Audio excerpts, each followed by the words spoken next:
فأعوذ بالله من الشيطان الرجيم بسم الله الرحمن الرحيم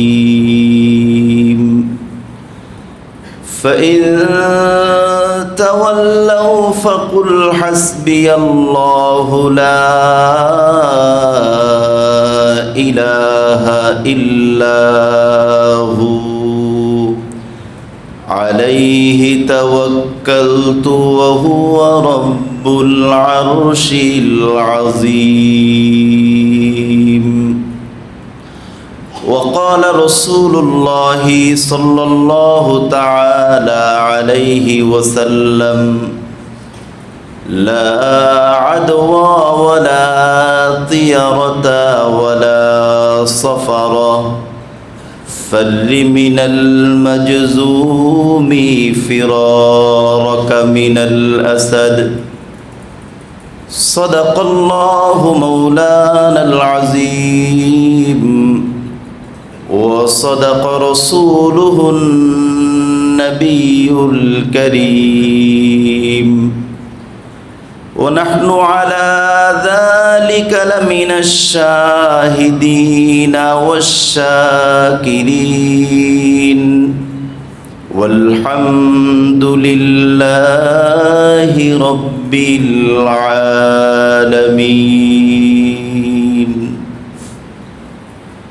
সকলে একবার মুহাব্বতের সাথে দুরূদ ইব্রাহিম পাঠ করি اللهم صل على محمد وعلى آل محمد كما صليت على إبراهيم وعلى آل إبراهيم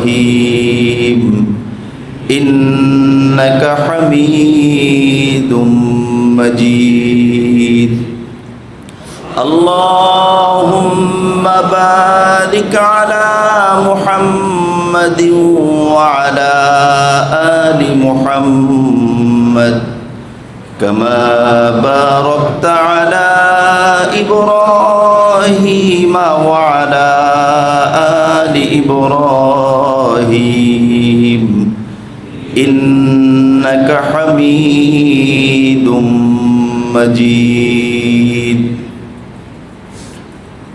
نستعين بالله ونتوكل عليه حسبنا الله ونعم الوكيل نعم المولى ونعم النصير محترم ومكرم قابل احترام حضرات মুসল্লিয়ান ইকরাম আল্লাহ রাব্বুল আলামিনের শাহী দরবারে লাখো কোটি শুকরিয়া আদায় করছি যে মহান আল্লাহ পাক আমাদেরকে একটি পবিত্র দিনে আল্লাহ পাকের ঘর মসজিদে আসার জন্য সুযোগ করে দিয়েছেন।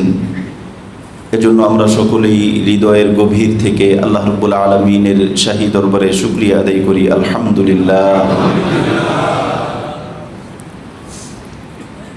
আমাদের আরবি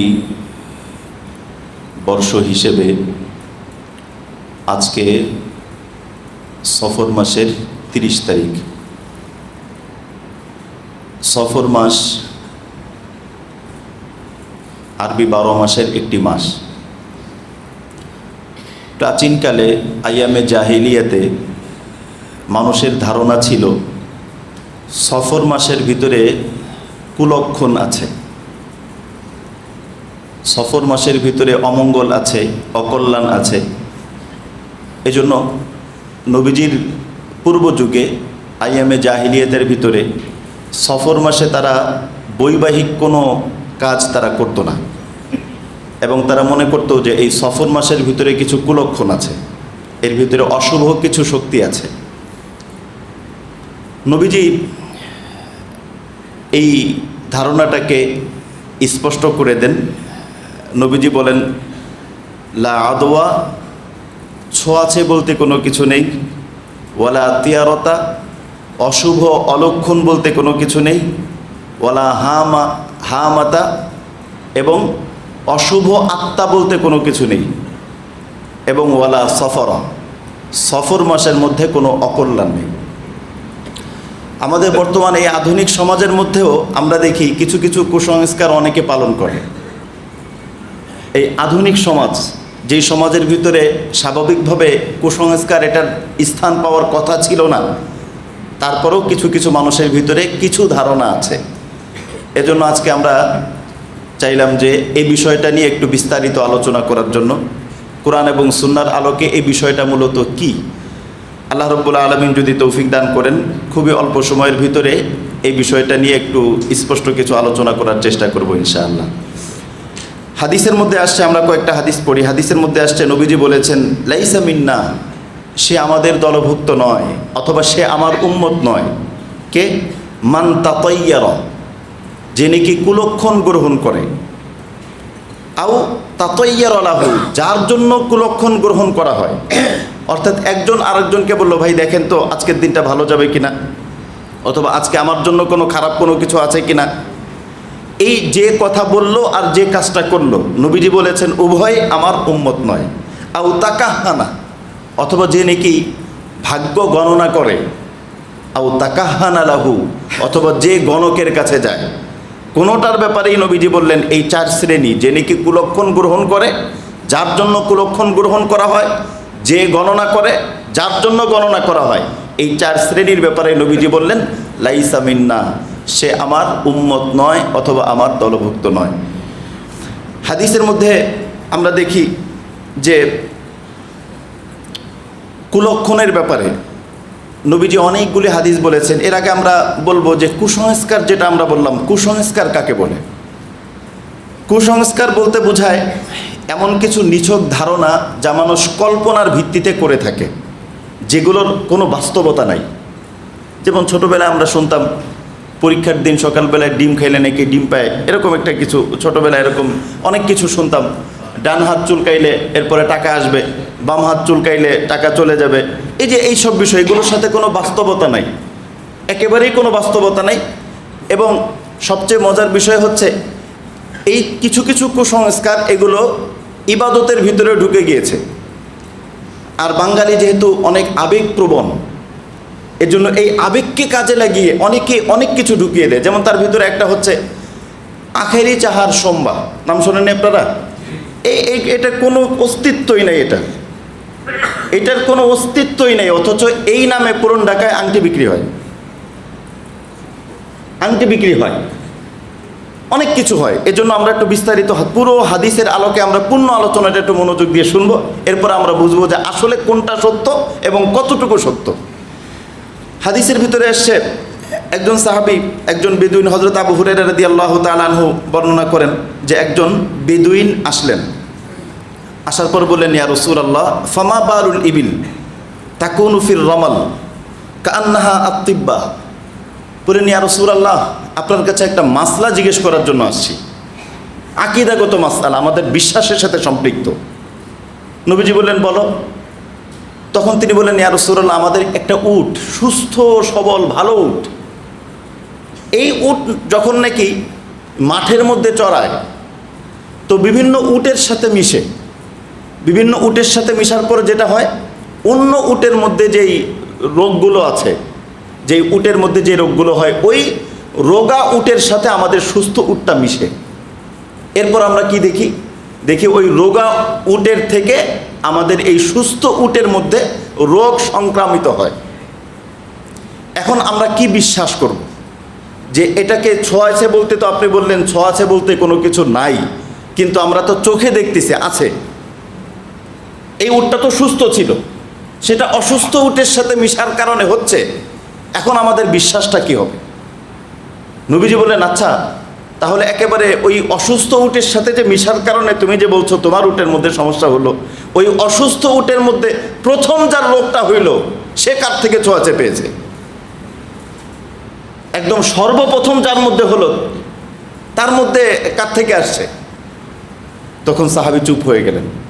তখন নবীজি তাকে বুঝাইতে চাইলেন যে এই উটের সাথে মিশার কারণেই যে তোমার উটের রোগ হয়েছে, বিষয়টা এরকম না। যদি এমনটাই হইতো তাহলে তো করোনা প্রথম না কারো মধ্যে তো আসছিল, সেটা কোত্থেকে আসলো? এমনটাও তো আমরা দেখেছি, স্বামী স্ত্রী দুজন একসাথে, একজনের হয়েছে আর একজনের হয় নাই। অনেক এরকম ঘটনা আছে, একজনের হয়েছে একজনের হয় নাই। আবার সবচেয়ে সচেতন যে ছিল, বাহির থেকে আসলেই গরম পানি দিয়ে গোসল, তারও হয়েছে। রাসূল সাল্লাল্লাহু আলাইহি ওয়াসাল্লাম সাহাবীর ধারণাটাকে পরিষ্কার করে দিলেন, আসলে যা কিছু হয় সব কিছু মূলত আল্লাহ পাকের হুকুমে হয়।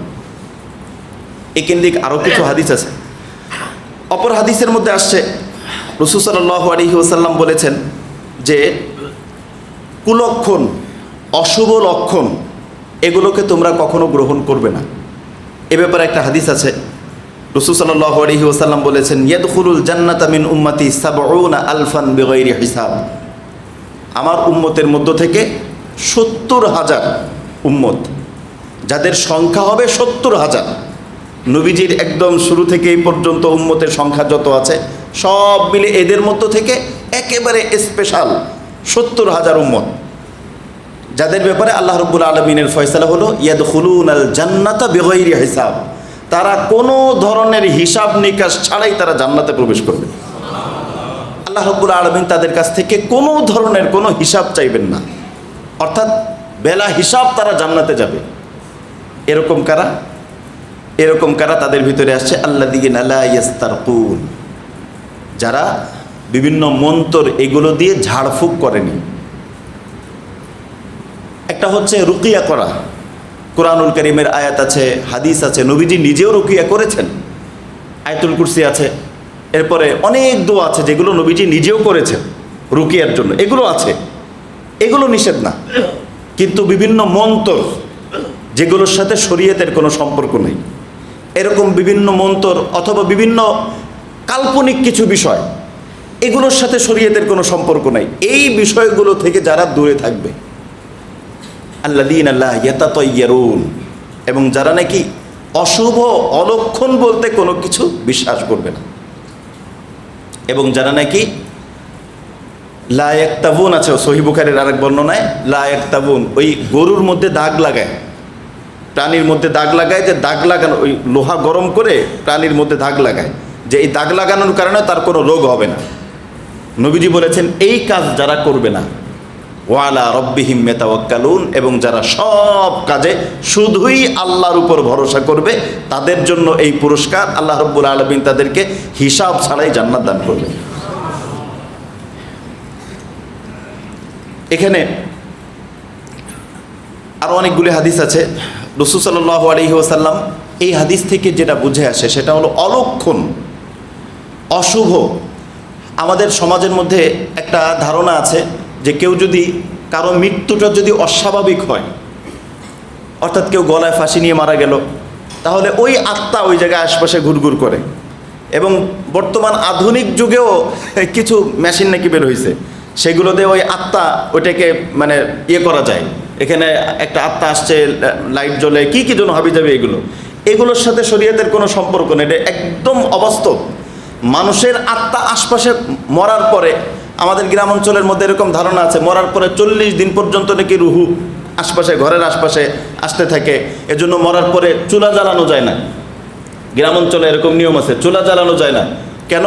মরার পরে যদি কোনো মৃত্যু বাড়িতে যদি চুলা জ্বালানো হয় তাহলে ওই ব্যক্তির কবরের মধ্যে আগুন জ্বলে। ভাই, কবরে আগুন জ্বলার সম্পর্ক চুলার সাথে না, আমলের সাথে। কবরে আগুন জ্বলা না জ্বলার সম্পর্ক কি রান্নাঘরের চুলার সাথে নাকি আগুনের সাথে? আমলের সাথে। এরকম যদি হইতো যে রান্নাঘরের চুলার কারণে কবরে আগুন জ্বলবে, তাহলে তো আমরা চুলা না জ্বালাই সারা জীবন হোটেলে খেতাম, চুলা জ্বালাইতামই না কোনো রকম, অথবা না খেয়ে থাকতাম, তারপরেও কবরে আগুন না জ্বলুক। কবরে আগুন জ্বলা না জ্বলার সম্পর্ক হলো আমলের সাথে। আর একটা বিষয় হলো, বড় বিষয়, মানুষের রুহু, এই যে মরা মানুষ মৃত্যুবরণ করলে ধারণা হলো যে যদি কেউ অস্বাভাবিক মৃত্যুবরণ করে, অর্থাৎ গলায় ফাঁস নেয়, তাহলে ওই রুহুটা ওই জায়গায় আশপাশে থাকে এবং সেখানে বিভিন্ন ভয় টয় দেখায়। এই ভয় দেখানো রুহু দেখায় না, এটা অনেক সময় খারাপ জিন্নাত এগুলো করে। বিভিন্ন সময় লাশ থেকে আমরা অস্বাভাবিক কিছু দেখি, এটা তো বাস্তব। আমাদের যারা নাকি যে সমস্ত ভাইরা লাশবাহী গাড়িতে চাকরি করে, তাদের থেকে অনেক অভিজ্ঞতা আমরা শুনেছি। খুব খারাপ খারাপ কিছু অভিজ্ঞতা তাদের জীবনে হয়েছে, বাস্তব অভিজ্ঞতা, সে দেখে বলছে। তাহলে কি ওই লাশ জিন্দা হয়ে গেছে? লাশ উঠে বসে পড়ছে? এটা হলো বিভিন্ন খারাপ জিনের আসর থাকে। এগুলো ওই লাশ, মানুষ মারা যাওয়ার পরে রুহু দুইটার যে কোনো এক জায়গায় চলে যাবে, তৃতীয় কোনো স্থান ঘরে আসার কোনো সুযোগ নাই। মানুষ মারা যাওয়ার পরে ওই রুহু ঘরে কোনো দিন ফিরে আসে না। তার রুহু, কারণ মৃত্যুর সময় যে ফেরেশতারা আসে, আসার পর তাকে তো নিয়ে যায়, তাকে তো ছেড়ে দেয় না। আমরা তো সব নিয়ন্ত্রিত, আমাদের সব কিছু একটা সিস্টেম অনুযায়ী চলে। এরকম না রুহু এখন ঘুরতেছে, কোথায় যাবে তোর কোনো যাওয়ার ঠিক নাই, কোনো কিছু নাই, এরকম না। এগুলোর একটা নির্দিষ্ট নিয়ম আছে, নির্দিষ্ট জায়গা আছে। ইন্তেকালের পরে রুহু যদি ভালো হয়, আল্লাহ পাকের পক্ষ থেকে বিশেষ ফেরেশতারা ওই রুহু নিয়ে একদম সপ্তম আসমানে চলে যায়, এই লিনে চলে যায়, একদম প্রত্যেক আসমান অতিক্রম করে করে এই লিনে চলে যায়, এক সবার উপরে চলে যায়। সে তার ঘরের আশপাশে কেন থাকবে? আল্লাহ রাব্বুল আলামিনের কাছে ওখানে যাওয়ার পর এন্ট্রি হয়। এটা এমনি এমনি না যে অনেক রুহু চলে আসছে কাটটা, কোনো খবর নাই, এরকম না, এন্ট্রি হয়। আল্লাহ রাব্বুল আলামিন যখন ফেরেশতারা রুহুটাকে নিয়ে যায়, আল্লাহ রাব্বুল আলামিন বলেন উক্তুবুহু ফি আলা ইল্লিয়িন, এই ইল্লিয়িনের মধ্যে তার এন্ট্রি করো, তার এন্ট্রি করা হয়। এরপর আল্লাহ রাব্বুল আলামিন বলেন হ্যাঁ, এরপরে এখন তাকে কবরের মধ্যে দিয়ে দাও, কারণ আমার নিয়ম হলো আমি মানুষকে মাটি থেকে সৃষ্টি করছি, মাটি থেকে তাকে আবার উঠাবো। আর যার রুহুটা খারাপ তাকে সিজ্জিনের মধ্যে, আল্লাহ পাকের বন্দিখানা সিজ্জিনের মধ্যে কয়েদ করে রাখা হয়। ভালো হোক খারাপ হোক, ভালো হইলে ইল্লিয়িনে আর খারাপ হইলে সিজ্জিনে, কিন্তু ঘরের আশপাশে থাকার মতো কোনো রুহু নাই। এজন্য এই বিষয়গুলো আমাদের আকীদাগত বিষয় আমাদের স্পষ্ট হওয়া উচিত। তাহলে আমরা এই হাদিস থেকে বুঝে আসলাম, আমাদের যেটা বুঝে আসলো সেটা হলো অশুভ, অলক্ষণ এবং কুলক্ষণ বলতে কোনো শব্দ শরীয়তের দৃষ্টিতে নাই, আমরা এটা বিশ্বাস করব না। অনেক সময় দেখা যায় যে অনেক মুরব্বী নেকেরাম আছেন, শনিবারে বিবাহের কোনো ডেট দিতে চান না, মঙ্গলবারে বিবাহের কোনো ডেট দিতে চান না, মঙ্গলবারের বিবাহের ভিতরে অমঙ্গল হয়, এটা কুফরি এবং শিরিকি আকীদা, কুসংস্কার, এরকম কোনো কথা নাই। এবং এই যে আমরা আজকে বলবো যে সফর মাসে ধারণা ছিল সফর মাসের ভিতরে কুলক্ষণ এবং সফর মাসের ভিতরে অশুভ, অথচ আমরা দেখি ইসলামের অনেক ইতিহাস যেটা সফর মাসে হয়েছে। হিজরতের সূচনা সফর মাসে হয়েছে। হুদাইবিয়ার যে খায়বার যে বিজয়, ইসলামের গুরুত্বপূর্ণ একটা অংশ খায়বার বিজয়, সেটাও সফর মাসে হয়েছে। ইসলামের অনেক অঞ্চল আছে যেটা সফর মাসে জয় হয়েছে, মুসলিমদের বিজয় হয়েছে। তো সফর মাস যদি অশুভ হয়, অলক্ষণ হয়, তাহলে এই সব বিজয়গুলো কোত্থেকে আসে? তো এই হাদিস থেকে আমরা যেটা বুঝতে পারলাম সেটা হলো অশুভ, অলক্ষণ বলতে কোনো কিছু নেই। তবে আরেকটা বিষয়, সেটা হলো নবীজি সতর্ক থাকতে বলেছেন, বিশেষ করে রোগ জীবাণু থেকে নবীজি সতর্ক থাকতে বলেছেন, এটাও আছে। আমার বিশ্বাস এটাই আছে যে কোনো রোগ আমি কোনো রোগীর সাথে মিশার কারণেই আমার রোগ হবে এমনটা না। হ্যাঁ, তবে জীবাণু আমার শরীরে সংক্রামিত হতে পারে, জীবাণু আসতে পারে। যেমন একটা সহজ একটা উদাহরণ, কোনো জায়গায় কোনো একটা কালো রং লাগানো, মনে করেন কালো এখানে রং লাগানো আছে, কোনো একটা রং লাগানো আছে, তো সেটা যদি আমি ধরি, তাহলে ধরলে আমার হাতে রং আসতে পারে, আমার হাতে রং আসতে পারে, আমার হাতে দাগ লাগতে পারে। কোনো একটা জায়গায় ময়লা আছে, ময়লা জায়গায় যদি আমি ধরি, তাহলে আমার হাতের ভিতরে ময়লা লাগতে পারে। কিন্তু রোগ সরাসরি সংক্রামিত হয়ে গেছে মিশার কারণেই হবে এরকম না, তবে জীবাণু যেতে পারে। যেমন হাদিসের মধ্যে আসছে, আরেকটা হাদিসের মধ্যে আসছে, নবীজি বলেছেন ফাররি মিনাল মাজজুম ফিরারাকা মিনাল আসাদ, তোমরা সিংহ থেকে যেরকম ভয় পালায়ন করো, কুষ্ঠরোগী যারা আছে তাদের থেকে তোমরা ওইরকম পালায়ন করো। অপর হাদিসের মধ্যে আসছে আরেকটা হাদিস, এক ব্যক্তি হযরত আনাস ইবনে মালিক রাদিয়াল্লাহু তাআলা আনহু বর্ণনা করেন, ক্বালা রাজুলুন ইয়া রাসূলুল্লাহ ইন্না কুন্না ফি দারিন কাসীরুন ফিহা আদাদুনা। এক ব্যক্তি বললেন, ইয়া রাসূলুল্লাহ, আপনার কাছে একটা আকীদাগত মাসলা জিজ্ঞেস করি এবং বাস্তবসম্মত মাসলা। সেটা কি? আমরা একটা ঘরে থাকতাম, ওই ঘরে যতদিন ছিলাম আমার সন্তানও বৃদ্ধি হয়েছে এবং আমার সম্পদও বৃদ্ধি হয়েছে এবং আমি খুব সুস্থ ছিলাম। এরপরে আমি বাসা পরিবর্তন করে আরেক বাসার মধ্যে আসলাম। আসার সাথে সাথে, সুনান আবু দাউদের হাদিস, আসার সাথে সাথে দেখলাম আমার সন্তান মারা গেল, আর্থিক অবস্থাও খারাপ হয়ে গেল এবং রোগ ব্যাধি লেগেই থাকে। এখন আমি কি করব? বা এই ব্যাপারটাকে আপনি কিভাবে দেখেন? তখন নবীজি বলছেন, আমি এইভাবে দেখি, তুমি এখন যে বাসায় থাকো ওই বাসাটা অস্বাস্থ্যকর, অশুভ লক্ষণ না, এটা অস্বাস্থ্যকর। কিছু কিছু বাসা আছে পরিবেশগত বিষয়, আলো বাতাসের বিষয় আছে, সূর্যের রৌদ্রের বিষয় আছে। নবীজি বললেন এই বাসাটা অস্বাস্থ্যকর, তুমি বাসাটা চেঞ্জ করো। তাহলে নবীজি কিন্তু বলেন নেই না এরকম, কিন্তু নবীজি বলছেন অস্বাস্থ্যকর, তুমি সেটাকে চেঞ্জ করো, পরিবর্তন করো। তাহলে বোঝা গেল অস্বাস্থ্যকর কোনো বিষয় যদি থাকে সেই বিষয়গুলো থেকে সচেতন থাকা, সতর্ক থাকা, এটা ঈমান পরিপন্থী না। আরেকটা হাদিস, রাসূল সাল্লাল্লাহু আলাইহি ওয়াসাল্লাম বলেছেন, কোনো অঞ্চলের মধ্যে যদি মহামারী চলে, প্লেগ মহামারীর ব্যাপারে নবীজি বলেছেন, সহিহ বুখারীর 5728 নম্বর হাদিস, সহিহ মুসলিমের 2219 নম্বর হাদিস। নবীজি বলেছেন, ইদা সামিআতুম বিআরদিন ফালা তাকদ্দামু আলাইহি, তোমরা যদি শোনো যে কোনো অঞ্চলের ভিতরে মহামারী চলতেছে, ওই অঞ্চলে তোমরা নতুন করে কেউ প্রবেশ করো না, ওই অঞ্চলে তোমাদের যাওয়ার দরকার নেই। আর যদি তোমরা দেখো যে কোনো অঞ্চলের, তোমার এলাকার মধ্যেই মহামারী ছড়িয়ে পড়েছে, তখন তুমি ওই এলাকা থেকে মহামারীর ভয়ে পলায়ন করো না, কারণ যেটা হওয়ার সেটা হবেই। তাহলে এই হাদিসগুলো মিলানোর পরে আমরা কয়েকটা বিষয় বুঝতে পারলাম। একটা হলো অশুভ অলক্ষণ বলতে কোনো কিছু নেই, ছোঁয়াচে বলতে কোনো কিছু নেই, তবে ঈমানওয়ালা সে স্বাস্থ্য সচেতন হবে এবং রোগ ব্যাধি এই সমস্ত বিষয় থেকে সে যথেষ্ট সচেতনতা অবলম্বন করবে, স্বাস্থ্যকর পরিবেশ এবং এই বিষয়গুলো সে খেয়াল করবে। এখানে রাসূল সাল্লাল্লাহু আলাইহি ওয়াসাল্লাম অশুভ অলক্ষণ, কুলক্ষণ এটাকে তিনি নিতেন না, তবে তিনি নেক ফালি, ফাল যেটা শুভ লক্ষণ গ্রহণ করতেন। এটা অনেক হাদিস আছে, নবীজি শুভ লক্ষণ গ্রহণ করতেন। শুভ লক্ষণ গ্রহণ করতেন মানে এটার আমরা দেখি যে সহিহ বুখারীর হাদিস, হুদাইবিয়ার সন্ধির সময়, হুদাইবিয়ার সন্ধির সময় নবীজি শুভ লক্ষণ গ্রহণ করেছেন।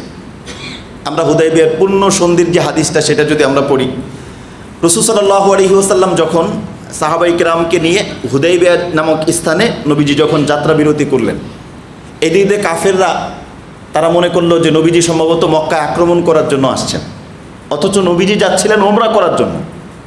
নবীজির আক্রমণ করা বা যুদ্ধের জন্য নবীজি যাচ্ছিলেন না। হুদাইবিয়া স্থানে ওখানে যাওয়ার পরে নবীজির যে উট ছিল কসওয়া, এই কসওয়া বসে গিয়েছে, এমনিই বসে গিয়েছে। সাহাবায়ে কেরাম বললেন, এই কসওয়া তুমি কি ক্লান্ত হয়ে গেছো, অনেক দূর চলতে চলতে ক্লান্ত হয়ে গেছো? নবীজি বললেন, না, কসওয়া ক্লান্ত হয় নাই, তাকে বসায় দেওয়া হয়েছে। কে বসাইছে জানো? আসহাবে ফিল, হস্তি বাহিনীকে যেই আল্লাহ বসায় দিয়েছিল ওই আল্লাহ এই কসওয়াকে বসায় দিয়েছে, মানে কোনো সম্ভাব্য রক্তপাত এড়ানোর জন্য এখানে বসিয়ে দিয়েছে। তখন নবীজি ওখানে বসে গেলেন। এটা নবীজি বলেন এটা স্বাভাবিক বিষয় না, এটা অত্যন্ত গুরুত্বপূর্ণ বিষয়। আমরা যদি অগ্রসর হই রক্তপাত হতে পারে, আর হারাম এলাকার মধ্যে রক্তপাত নিষেধ। নবীজি বসে পড়লেন। নবীজি খুব করে চাচ্ছিলেন যে কাফেরদেরকে এই বিষয়টা বুঝাইতে, আমরা যুদ্ধ করতে আসিনি, আমরা উমরা করার জন্য আসছি। এদিকে দিয়ে কাফেররা, মক্কার কাফেররা, তারা সংবাদ ছড়িয়ে গেল মুহাম্মদ সাল্লাল্লাহু আলাইহি ওয়াসাল্লাম তিনি মক্কা দখল করার জন্য, যুদ্ধ করার জন্য আসছে। তারা তাৎক্ষণিকভাবে যুদ্ধের জন্য প্রস্তুত হয়ে গেল। তারাও যুদ্ধের জন্য প্রস্তুত হয়ে একটা অঞ্চল পর্যন্ত এসে তারা বিশাল ঘাঁটি গেড়ে বসে পড়ল। নবীজি চিন্তা করলেন এই কথাটা কাকে বোঝানো যায়। তাদের পক্ষ থেকে কয়েকজন দূত আসছে। প্রথম যে ব্যক্তি আসছে বুদাইল ইবনে ওয়ারাকা আল খুজাই, তিনি আসছেন। নবীজি তার সাথে সুন্দর কথা বললেন।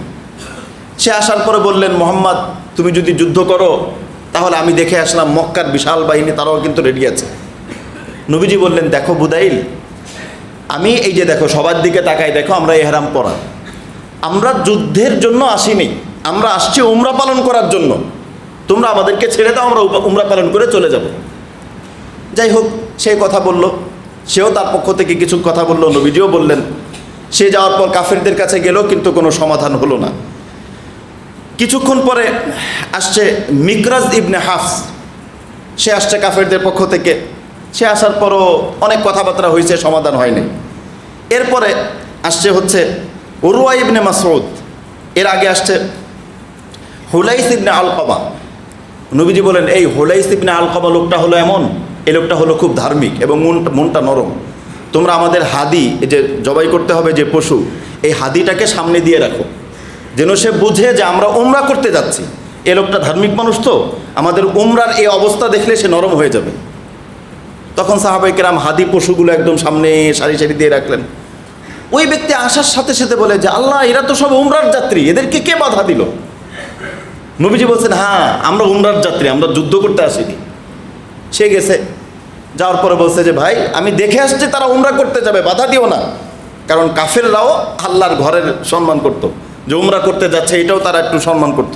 বলো আমি নিজে দেখে আসছি তারা পশু নিয়ে যাচ্ছে, তাদেরকে বাধা দিও না। কিন্তু তার কথায় কাজ হয়নি। এরপরে আসছে উরওয়া ইবনে মাসউদ আস-সাকাফি। উরওয়া ইবনে মাসউদ আস-সাকাফি আসছে নবীজির কাছে। এই ব্যক্তি ছিল হলো অত্যন্ত ধুরান্দাজ এবং খুব চতুর রাজনীতি, পলিটিশিয়ান।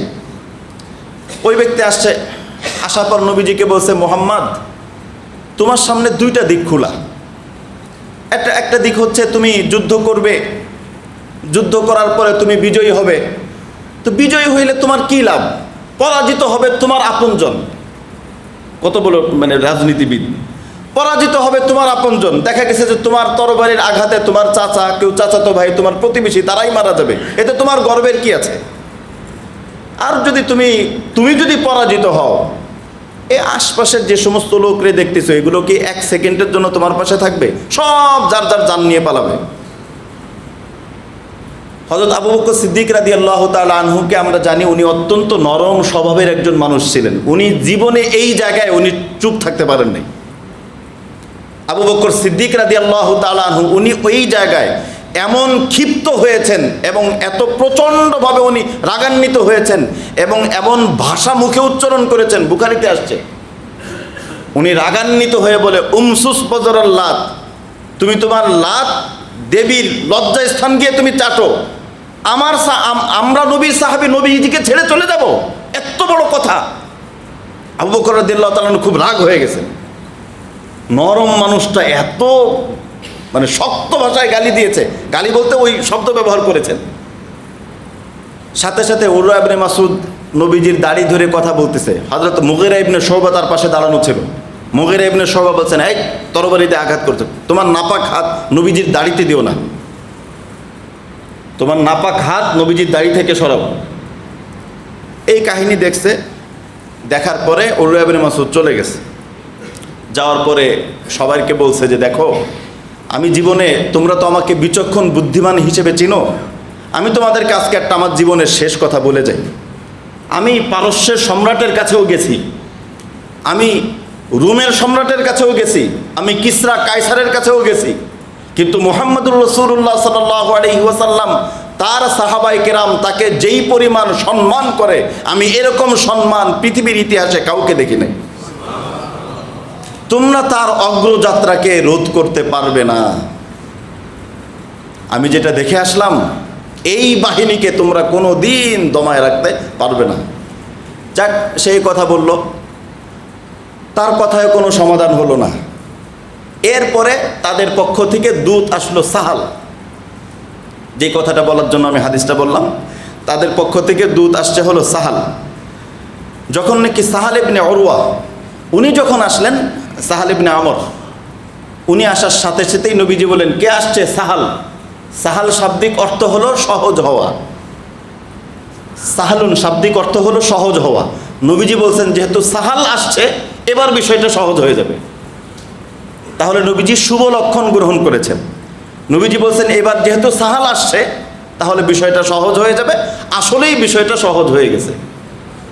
তাহলে বোঝা গেল, তখন ওনার মাধ্যমেই পরে চুক্তি সংগঠিত হয় এবং রাসূল সাল্লাল্লাহু আলাইহি ওয়াসাল্লাম খুশি হয়ে যান। তাহলে আমরা যেটা বুঝতে পারলাম সেটা হলো, নবীজি শুভ লক্ষণ গ্রহণ করেছেন। আপনি কোনো জায়গায় মেয়ে দেখতে গেলেন, এলাকার মধ্যে একজন লোকের সাথে দেখা, বলেন ভাই আপনার নাম কি? বলো আমার নাম হলো সাঈদ। সাঈদ মানে হলো সৌভাগ্যবান। আপনি একটা ভালো লক্ষণ নিতে পারেন। আপনার নাম কি? সালেহ মানে হলো নেককার। আপনি ভালো লক্ষণ নিতে পারেন। আমি একবার বিবাহের আগে মেয়ে দেখতে গেছি, তো বললাম এক জায়গা থেকে তেলাওয়াত করেন। উনি তেলাওয়াত শুরু করলো, ইন্না জাহান্নামা কানাত মিরসাদা লিত্তাগিনা মাআবা লাবিসিনা ফিহা আহকাবা। জাহান্নাম হচ্ছে অনেক ভয়ঙ্কর একটা ঘাঁটি। তো আমি চিন্তা করলাম, কিরে তিলাওয়াতে জাহান্নাম দিয়ে ও তো জিন্দেগিকে জাহান্নাম বানায় ছাড়বে। তো শুভ লক্ষণ গ্রহণ করা যায়, কুলক্ষণ গ্রহণ করা যায় না, শুভ লক্ষণ গ্রহণ করা যায়। কোনো জায়গায় যদি এরকম শুভ লক্ষণ থাকে সেটাকে গ্রহণ করা যায়, এটা শরীয়ত সম্মত। রাসূল সাল্লাল্লাহু আলাইহি ওয়াসাল্লাম এই কারণে অনেকের নামকে পরিবর্তন করে দিতেন।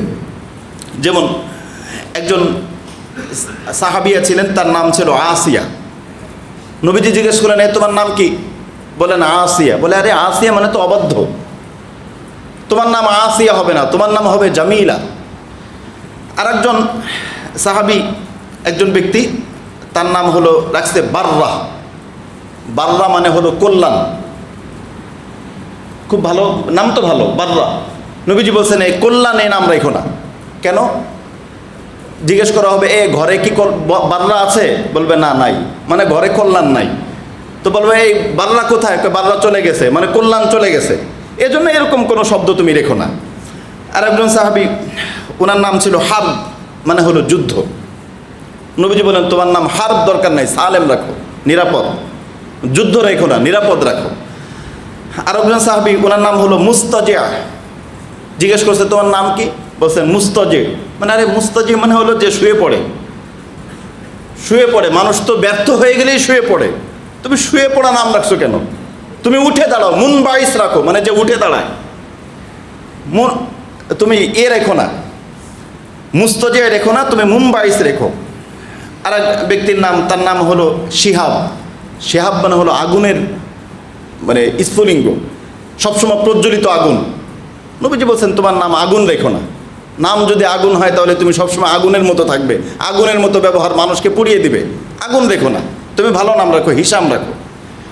তাহলে এইসব বিষয় থেকে বুঝে আসে রাসূল সাল্লাল্লাহু আলাইহি ওয়াসাল্লাম শুভ লক্ষণ গ্রহণ করতেন, এবং তিনি নামের ভিতরে যদি কোনো খারাপ থাকতো তাহলে সেটাকে চেঞ্জ করে দিতেন। আখিরি চাহার সম্ভা হিসেবে আমাদের সমাজের মধ্যে প্রচলিত আছে। রাসূল সাল্লাল্লাহু আলাইহি ওয়াসাল্লাম ইন্তেকালের আগে, আখিরি মানে হলো শেষ, আর এটা হলো ফার্সি শব্দ। চাহার সম্ভা মানে হলো বুধবার। সফর মাসের শেষ বুধবারকে বলে আখিরি চাহার সম্ভা। মানে সফর মাসের শেষ বুধবারে রাসূল সাল্লাল্লাহু আলাইহি ওয়াসাল্লাম জীবনের শেষ গোসল করেছেন বলে কথিত আছে সমাজে। কথা ঠিক না? সমাজে কথিত আছে যে নবীজি এই দিনে নবীজি গোসল করেছেন এবং নবীজি কিছুটা সুস্থতাও লাভ করেছেন। এই কারণে আমাদের অনেকে দেখা যায় এই দিনটায় বিভিন্ন রোগ আরোগ্যর নামে বিভিন্ন ওয়াজ মাহফিল, দোয়া মাহফিল, যে এই দিনটা যেহেতু রাসূল সাল্লাল্লাহু আলাইহি ওয়াসাল্লাম সুস্থতা লাভ করেছেন, মানে সফরের শেষ বুধবারে, এজন্য সফরের শেষ বুধবারে অনেকে এই দিনটাকে একটা পালন করার মতো মনে করে, যে রোগ ব্যাধি থেকে মুক্তি পাওয়ার মতো।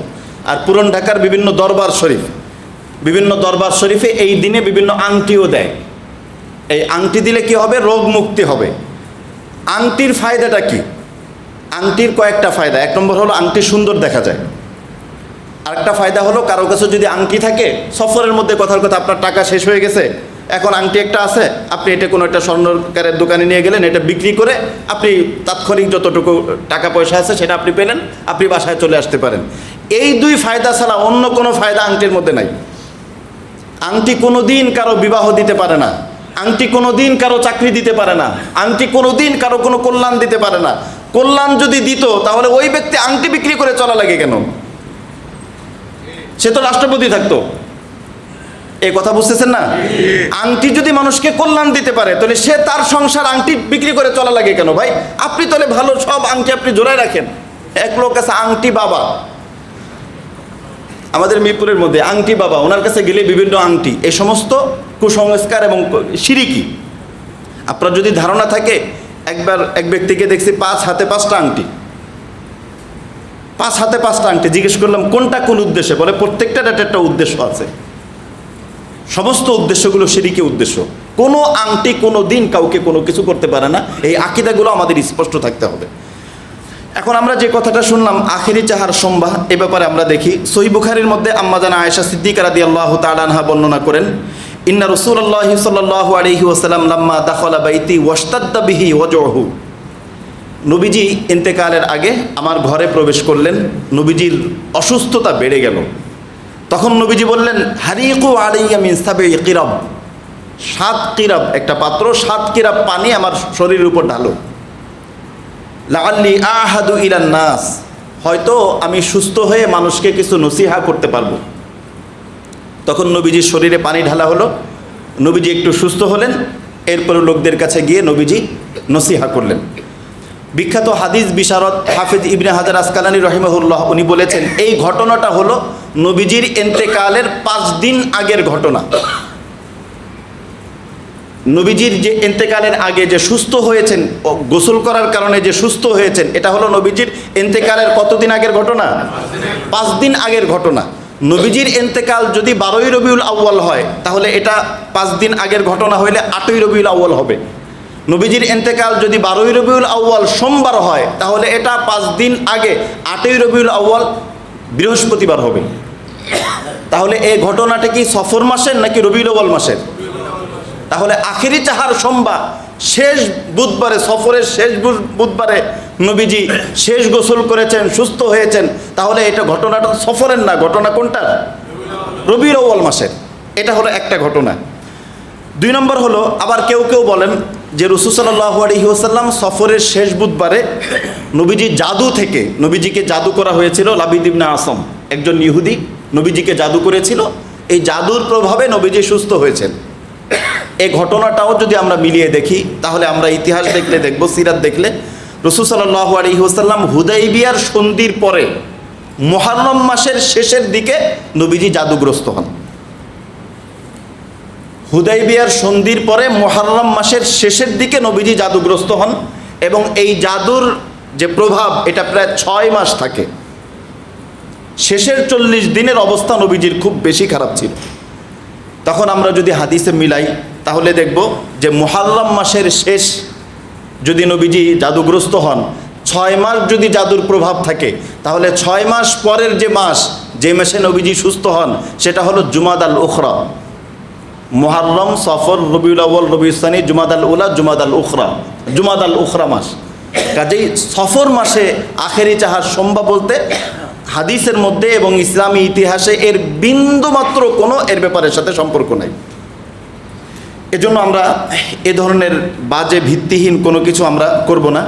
আমাদের সমাজে আরও কিছু বিষয় আছে, তার মধ্যে একটা বিষয় হলো দোকানদাররা প্রথমেই বাকি দেয় না।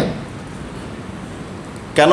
প্রথমে বাকি দিলে বরকত নষ্ট হয়ে যায়। এই যে অশুভ লক্ষণ, কুলক্ষণ, এটা আমাদের ঈমানকে ক্ষতিগ্রস্ত করবে।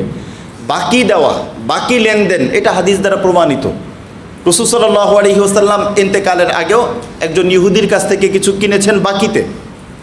তো বাকির লেনদেন এটা হাদিসের মধ্যে আসছে। আপনি যদি এই হাদিসের আলোকে বাকিতে লেনদেন করতে চান, তাহলে প্রথমেই করা যাবে না, আবার প্রথমে করলে বরকত চলে যাবে, কল্যাণ চলে যাবে। এটা সম্পূর্ণ কুসংস্কার এবং ভিন্ন আকীদা। এই বিষয়গুলো থেকে আমরা দূরে থাকব। আমি একবার আমাদের কিছু কিছু কথা, এই কথাগুলো আমাদের ঈমানকে ক্ষতিগ্রস্ত করে।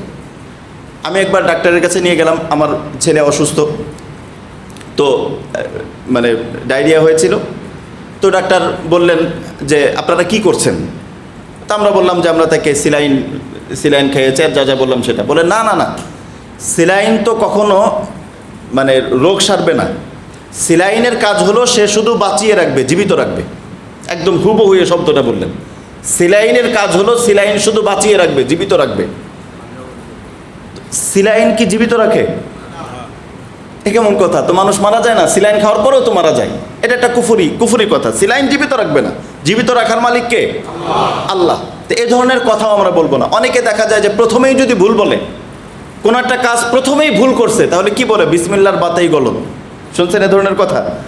বিসমিল্লাহর বাতেই গলত, এই ধরনের কথা বলে। এটা তো সম্পূর্ণ কুফরি কথা। বিসমিল্লাহর বার মধ্যে কোনো গলত ভুল আছে? বিসমিল্লাহর ভিতরে কিসের ভুল আছে? এ ধরনের কথা আমরা বলবো না। আমাদের সমাজে আরও কিছু কুসংস্কার আছে। বিভিন্ন সময় কেউ কাউকে বাবা ডাকে। একজন বলে আপনি আমার ধর্মের বাবা, আমি আপনাকে ভাই ডাকছি, অমুককে বাবা ডাকছে। এই বাবা ডাকার কারণে সে কেমন যেন বাবার মতোই, তার উপর কোনো পর্দা থাকে না। এটা সম্পূর্ণ শরিয়া বিরোধী কথা। হাদিসের মধ্যে আছে, দেখেন রাসূল সাল্লাল্লাহু আলাইহি ওয়াসাল্লাম বলেছেন যে মানিদ্দাআ ইলা গায়রি আবিহি ওয়া হুয়া ইয়ালাম আন্নাহু গায়রু আবিহি ফাল জান্নাতু আলাইহি হারাম। কোনো ব্যক্তি যদি নিজের জন্মদাতা পিতা ছাড়া অন্যকে বাবা বলে ডাকে, নবীজি বলেছেন ওই ব্যক্তির জন্য জান্নাত হারাম হয়ে যায়। তাহলে ধর্মের বাবা বলতে কোনো কিছু নাই। প্রত্যেকে আমাদের পরিচয় হলো ধর্মের বাবা বলতে কিছু নাই। ধর্মের বাবা, কেউ যদি আমাকে কথার কথা একটা মেয়ে সে যদি আমাকে ধর্মের বাবা বলে, তারপরে এটা এর কারণে কিন্তু শরীয়তের কোনো মাসলা কোনো কিছু হবে না, তার উপর আমার পর্দা ফরজ। বলে আমার মেয়ের বয়সী, কোনো মেয়ের বয়সী না, পর্দা ফরজ তো পর্দা ফরজই। মেয়ের বয়সী হোক আর নাতির বয়সী হোক, পর্দা ফরজ, সবার উপরে পর্দা ফরজ। গায়রে মাহরাম তার উপর পর্দা ফরজ, তার সাথে আপনি এরকম ফ্রিলি কথা বলতে পারবেন না, এটা শরীয়ত। এই ভুল কিছু ধারণা আমাদের সমাজের মধ্যে আছে। আমাদের সমাজের মধ্যে আছে যে যদি কোরআনুল কারীম হাত থেকে পড়ে যায়, হাত থেকে যদি কারো কোরআনুল কারীম পড়ে যায়, তাহলে সেক্ষেত্রে তাকে কিছু নির্দিষ্ট পরিমাণ সাদাকা করতে হয়। এরকম কোনো বিধান নাই। কোরআনুল কারীমের আদব রক্ষা করা জরুরি, অবশ্যই কোরআনুল কারীমের আদব রক্ষা করা জরুরি। কোরআনুল কারীমের আদব রক্ষা করা, সম্মান করা। কিন্তু যদি অসতর্কতার কারণে কারো যদি একটা হলো ইচ্ছা করে কোরআনের সাথে বেয়াদবি করলে তো ইমানই থাকবে না। ইচ্ছা করে কেউ যদি কোরআনের সাথে বেয়াদবি করে, ইচ্ছা করে কোরআনকে অপমান করার জন্য, তাহলে তো সে কাফেরই হয়ে যাবে।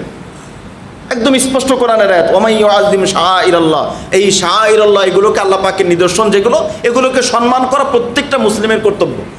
কিন্তু অসতর্কতাবশত এমনি হাত থেকে কোরআনুল কারীম পড়ে গেছে, এখন কোনো সাদকা করা লাগবে না, সে ইস্তেগফার করবে, আল্লাহ পাকের কাছে তওবা করবে যে আল্লাহ আমার ভুলের কারণে কোরআনুল কারীমের যে হইল এটাকে আপনি মাফ করে দেন।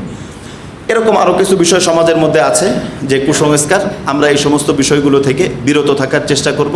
আমরা প্রথমে যে আয়াত পড়লাম, ফাইন তাওয়াল্লাউ ফাকুল হাসবিয়াল্লাহু লা ইলাহা ইল্লাহু আলাইহি তাওয়াক্কালতু ওয়া হুয়া রাব্বুল আরশিল আযীম। প্রত্যেকটা ক্ষেত্রে আমরা আল্লাহ রাব্বুল আলামিনের উপর তাওয়াক্কুল করব, আমরা আল্লাহ রাব্বুল আলামিনের উপর ভরসা করব, তাহলে আমাদের ঈমান সুন্দর হবে, আমাদের ঈমান মজবুত হবে। যে কথাগুলো বললাম, আল্লাহ রাব্বুল আলামিন আমাদেরকে আমল করার তৌফিক দান করেন।